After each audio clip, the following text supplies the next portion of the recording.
Aristotle was born around 384 BC in the ancient Greek kingdom of Macedonia, where his father was the royal doctor. He grew up to be arguably the most influential philosopher ever, with modest nicknames like the Master and simply the Philosopher. His first big job was tutoring Alexander the Great, who soon after went out and conquered the known world. Aristotle then headed off to Athens, worked with Plato for a bit, then branched out on his own. He founded a little school called the Lyceum. French secondary schools, the lycées, are named in honour of this venture. He liked to walk about while teaching and discussing ideas. His followers were nicknamed Peripatetics, the Wanderers. His many books are actually lecture notes. Aristotle was fascinated by how many things actually work. How does a chick grow in an egg? How do squid reproduce? Why does a plant grow well in one place and hardly at all in another? And, most importantly, what makes a human life and a whole society go well? For Aristotle, philosophy was about practical wisdom. Here are 4 big philosophical questions he answered. 1. What makes people happy? In the Nicomachean Ethics, the book got its name because it was edited by his son Nicomachus, Aristotle set himself the task of identifying the factors that lead people to have a good life, or not. He suggested that good and successful people all possess distinct virtues, and proposed that we should get better at identifying what these are, so that we can nurture them in ourselves and honour them in others. Aristotle zeroed in on 11 virtues: courage, temperance, liberality, magnificence, magnanimity, pride, patience, truthfulness, wittiness, friendliness, modesty. Aristotle also observed that every virtue seems to be bang in the middle of 2 vices. It occupies what he termed the golden mean between 2 extremes of character. For example, in Book 4 of his Ethics, under the charming title of Conversational Virtues, Wit, Buffoonery, and Boorishness, Aristotle looks at ways people are better or worse at conversation. Knowing how to have a good conversation is one of the key ingredients of the good life, Aristotle recognized. Some people go wrong because they lack a subtle sense of humour. That's the bore, someone useless for any kind of social intercourse because he contributes nothing and takes offence at everything. But others carry humour to excess. The buffoon cannot resist a joke, sparing neither himself nor anybody else, provided that he can raise a laugh, and saying things that a man of taste would never dream of saying. So, the virtuous person is in the golden mean in this area, witty but tactful. A particularly fascinating moment is when Aristotle draws up a table of too little, too much, and just right around the whole host of virtues.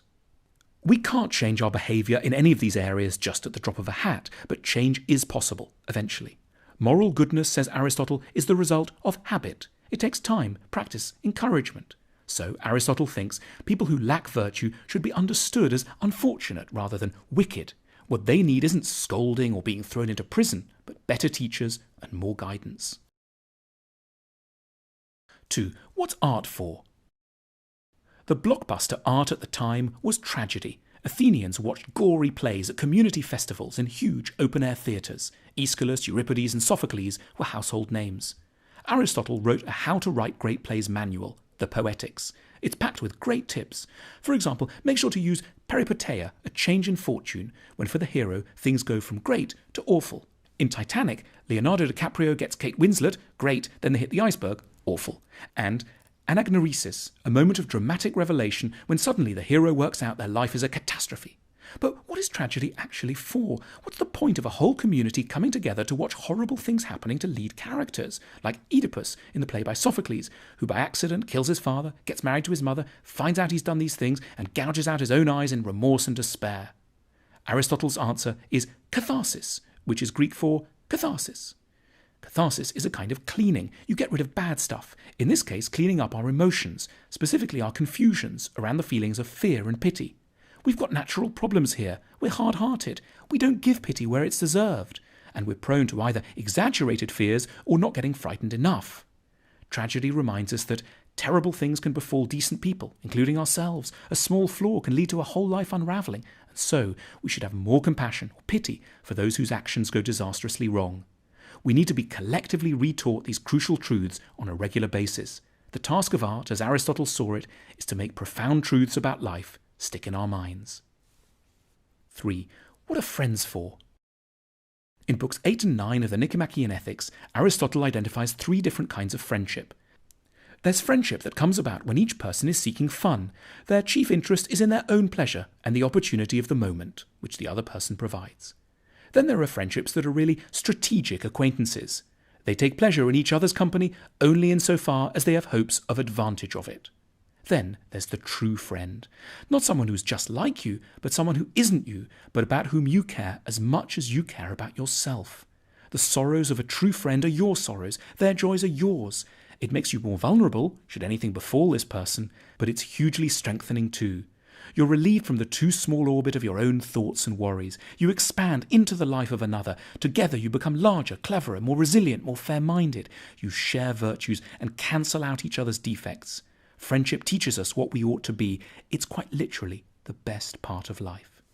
4. How can ideas cut through in a busy world? Like a lot of people, Aristotle was struck by the fact that the best argument doesn't always win the debate or the battle. He wanted to know why this happens and what we can do about it. He had lots of opportunity for observations. In Athens, lots of decisions were made in public meetings, often in the agora, the town square. Orators would vie with one another to sway popular opinion. Aristotle plotted the ways audiences and individuals are influenced by many factors that don't strictly engage with logic or the facts of the case. It's maddening, and many serious people, especially Plato, can't stand it. They avoid the marketplace and populist debate. Aristotle was more ambitious. He invented the art of what we still today call rhetoric, the art of getting people to agree with you. He wanted thoughtful, serious, and well-intentioned people to learn how to be persuasive, to reach those who don't agree already. He makes some timeless points. You have to recognize, acknowledge, and soothe people's fears. You have to see the emotional side of the issue. Is someone's pride on the line? Are they feeling embarrassed? And edge around it accordingly. You have to make it funny because attention spans are short. And you might have to use illustrations and examples to make your point come alive. We're keen students of Aristotle. Today, philosophy doesn't sound like the most practical activity. Maybe that's because we've not paid enough attention recently to Aristotle.